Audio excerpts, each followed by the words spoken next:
Use the following materials and non-supplied tools for assembly.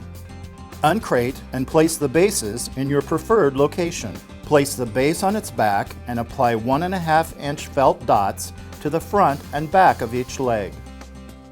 Place the two bases back to back and secure them together with the 6.5-inch bolts.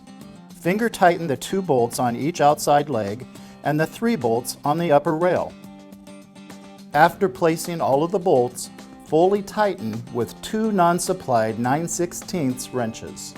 Insert the 2-inch square caps on the top and bottom of each arm stop. There will be 4 caps total for a single rack and 8 caps total for a double rack.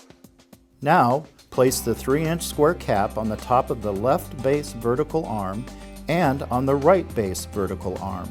Next, drop in the white 2-inch plastic bushings, one for the top and one for the bottom of each arm receptacle.